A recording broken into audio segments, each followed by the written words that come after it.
नमस्कार। और हम हाजिर हैं उत्तर प्रदेश की राजनीति में आखिर क्या चल रहा है, और जाहिर है कि इंडिया गठबंधन में क्या चल रहा है। खबर इसलिए अहम हो जाती है क्योंकि मायावती, सुश्री मायावती, बसपा की मुखिया, बसपा का वो चेहरा जिसको देख के दलित वोट बैंक जो है खिसक जाता है। अगर बहन जी एक प्रेस कॉन्फ्रेंस कर दें तो बहुत बड़ी बात मानी जाती है, क्योंकि उनकी जो एक राजनीति करने का तरीका रहा है कि वो सड़क पर आपको दिखाई नहीं देंगी, उनके नेता, उनके कार्यकर्ता आपको दिखाई नहीं देंगे। वो दलितों की बात करती हैं, वो माइनॉरिटीज की बात करती हैं, लेकिन उनके मुद्दों को लेकर बहुत ही ज्यादा आक्रामक तरीके से, अगर हम कहें अग्रेसिव या अग्रेशन के साथ, वो उन मुद्दों को उठाती हुई दिखाई नहीं देती हैं। अगर हम लोकसभा की भी बात करें, राज्यसभा की बात करें और सड़क की बात करें, जहां से राजनीति की लड़ाई शुरू होती है, लेकिन सुश्री मायावती का वोट बैंक इंटैक्ट रहता है। ये इनके बारे में मैंने आपको एक बैकग्राउंडर दे दिया कि सुश्री मायावती एक कद्दावर नेता हैं और सीएम रह चुकी हैं कई बार, तो जाहिर है एक बहुत बड़ी नेता हैं, बहुत सोच समझ के कदम उठाती हैं। उन्होंने एक प्रेस कॉन्फ्रेंस की और उसमें उन्होंने साफ साफ इंडिकेशन दे दिया, बल्कि यूं कहें कि साफ ही कह दिया कि वो इंडिया गठबंधन में शामिल नहीं होंगी। इंडिया गठबंधन में शामिल नहीं होंगी, जिसको लेकर लगातार कांग्रेस पार्टी के कई उत्तर प्रदेश के नेता उनके संपर्क में थे, उनसे बातचीत चल रही थी। तो फिर इस बार हमारी पार्टी लोकसभा के आम चुनाव अकेले ही लड़कर अपना बेहतर रिजल्ट जरूर लाएगी। यहाँ मैं ये भी कहना चाहूँगी कि हमारी पार्टी गठबंधन न करके अकेले ही चुनाव इसलिए लड़ती है क्योंकि इस पार्टी का सर्वोच्च नेतृत्व एक दलित के हाथ में है, जिनके प्रति अधिकांश पार्टियों की जातिवादी मानसिकता अभी तक भी नहीं बदली है। यही मुख्य वजह है कि गठबंधन करके चुनाव लड़ने में बीएसपी का वोट तो गठबंधन से जुड़ी पार्टी को पूरा चला जाता है, लेकिन उनका अपना बेस वोट वह विशेषकर अपर कास्ट समाज का वोट बीएसपी को ट्रांसफर नहीं हो पाता है। और इसके कुछ खास उदाहरण ये हैं कि यहाँ यूपी में सन 1993 में हुए विधानसभा के आम चुनाव सपा से गठबंधन करके लड़ने से बीएसपी की केवल 67 सीटें ही जीत कर आई थी, जबकि सपा को इसका ज़्यादा लाभ पहुंचा था।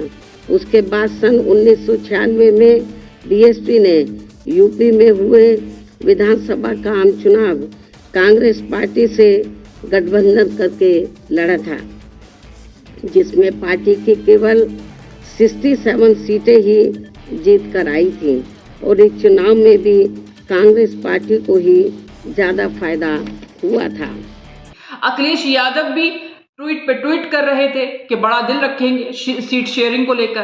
कहीं ना कहीं अखिलेश यादव जो है वो ये भी बताने की कोशिश कर रहे थे कि इंडिया गठबंधन में आने से बसपा को फायदा होगा, लेकिन एक तरफ वो ये भी कह रहे थे कि जो उनकी लड़ाई है उत्तर प्रदेश में वो जारी रहेगी।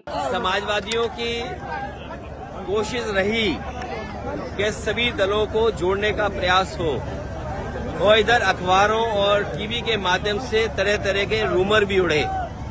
हमारी कोशिश लगातार रहेगी कि इंडिया गठबंधन कैसे मजबूत हो, इंडिया गठबंधन में कैसे और दल जुड़े। जहां तक आप बहुजन समाज पार्टी के बारे में कह रहे हैं, समाजवादियों ने तो सम्मान देने का काम किया है, और हमेशा सम्मान कैसे बढ़े उसका भी कभी आपने देखा होगा। मुझे तो वो समय याद है जब समाजवादियों ने संकल्प लिया था कि देश की प्रधानमंत्री उस वर्ग से हो जिन्होंने समाज के तमाम बुराइयों का सामना किया है हजारों साल। और याद कीजिए, समाजवादी पार्टी तो प्रधानमंत्री बनाने के लिए सपना देख रही थी, और उसमें काम भी किया हम लोगों ने। तो समाजवादी लोग देश के प्रधानमंत्री तक पहुंचाने के लिए, लेकिन ये जो भाषा आई है, जब मैंने ये कहा कि हम लोग सम्मान देंगे और सम्मान देना चाहिए, क्योंकि जब पीडीए की बात हम करें, पीडीए में हमारे दलित भाई भी हैं, आधी आबादी भी है, और जब आधी आबादी को सम्मान की बात कहें तो वो इस तरह रंग बदलने की बात कह रही हैं। वो इसलिए कह रही होंगी, शायद उन पर दबाव कहीं से है, दबाव की वजह से ऐसी बात कह रही होंगी। बहरहाल इस कंफ्यूजन के बीच में मायावती एक प्रेस कॉन्फ्रेंस करती हैं। वो कहती हैं कि वो इंडिया गठबंधन में शामिल नहीं होंगी। अब इसको लेकर अलग अलग कयास लगाए जा रहे हैं। खासकर वो कयास लगाए जा रहे हैं कि योगी जी का उनकी बर्थडे पर फोन आना, उन्हें मुबारकबाद देना, तो ऐसे में क्या बात हो गई, क्या डील हो गई कोई क्या, या फिर ईडी और सीबीआई की बात तो नहीं है, क्योंकि अक्सर हमने देखा है कि ईडी और सीबीआई की कार्रवाई मायावती को लेकर हुई है वक्त बे वक्त। इन तमाम चीजों को लेकर क्या मायावती एक दुविधा में है? क्या मायावती जवाब देना चाह रही हैं? क्या मायावती को यह नहीं मालूम कि वो जो उनका वोट बैंक एकजुट रहा हमेशा से, वो वोट बैंक 10 सालों में 2014 से लेके अब तक खिसक रहा है, और खिसकते खिसकते उनके पास अगर हम आंकड़ा निकालें लोकसभा चुनाव या विधानसभा चुनाव का, तो आज मायावती अपने आप को कहां देखती हैं? ये बहुत समझने वाली बात है। क्या मायावती को ये नहीं मालूम कि अगर वो एकला चलो के पारी में आएंगी तो उनको हार का सामना करना पड़ेगा, और हार का ही नहीं बल्कि कुछ तो ऐसी सीटें हो जाएं कि पार्टी का अपने आप में एक वर्चस्व रहे, पार्टी मजबूत रहे। वो सीटें भी उनके हाथ से खिसक चुकी हैं। ये कोई, इसमें कोई दो राय नहीं है, ये सब कुछ सामने है सबके। तो क्या मायावती को ये लगता है कि वो इतनी मजबूत पार्टी है कि वो अकेले चलेंगी और उसके बाद वो जीत जाएंगी, या फिर उनके पास सीटें आ जाएंगी? शायद ऐसा नहीं है। मायावती बहुत अच्छे से इस बात को जानती हैं, क्योंकि एकला चलो की लड़ाई में कई लोगों ने मात खाई है। इंडिया गठबंधन में शामिल होने पर उन्हें कई फायदे होते। उनके सामने 3 दुश्मन जो खड़े होने वाले थे वो धाराशायी हो जाते। क्या मायावती ये जानती थी? जाहिर है जानती होंगी, क्योंकि वो एक बड़ी नेता है। अंगणित और ये सब मैथमेटिक्स जो है राजनीति की, उन्हें अच्छे से मालूम है। लेकिन फिर भी वो इंडिया गठबंधन में नहीं जाएंगी। लेकिन हमारा आकलन ये कहता है कि मायावती किस पल बैठेंगी, कब, ये प्रेडिक्ट कोई नहीं कर सकता। लास्ट मोमेंट तक हमें इंतजार इस बात का करना होगा कि हो सकता है मायावती इंडिया गठबंधन में शामिल हो जाएं, जिसको लेकर अभी वो इनकार कर रही हैं। जिसको लेकर आपको याद होगा कि बीच में कुछ खबरें भी आ रही थी कि कांग्रेस पार्टी की सुप्रीमो जाहिर है सोनिया गांधी, वो लगातार मायावती से कोशिश कर रही थी, क्योंकि उनका एक दोस्ताना रवैया उनके साथ हमेशा से रहा है, एक रिश्ता रहा है। तो सोनिया गांधी भी कोशिश कर रही थी, कुछ खबरें ऐसी भी आई थी। लेकिन पेच फंस जाता है अखिलेश यादव पर।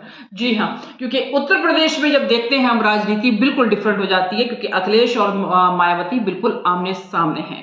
जिसको लेकर अखिलेश ने, जब इंडिया गठबंधन में शामिल नहीं होंगी मायावती, उसको लेकर प्रेस कॉन्फ्रेंस की, तो अखिलेश ने भी अपना एक वार कर दिया। खैर, इस वार की लड़ाई में और इस तरह की लड़ाइयों में तो ये अक्सर होता ही है, क्योंकि ये राजनीति है, इसमें कभी भी कुछ भी हो सकता है। लेकिन ये जरूर कहना चाहेंगे कि बसपा आज जहां पहुंच चुकी है, ये सोचने वाली बात है कि मायावती को ये समझना होगा कि बसपा को आगे ले जाने वाला कौन बचेगा, कौन बसपा का मुखिया रहेगा और कौन बसपा को लेकर आगे बढ़ेगा। ये बहुत इंपॉर्टेंट सवाल है, क्योंकि बसपा अगर ऐसे ही चलती रही जिस तरीके से मायावती लेकर जा रही हैं, तो हमें लगता है कि बसपा को बहुत बड़ा नुकसान होने वाला है।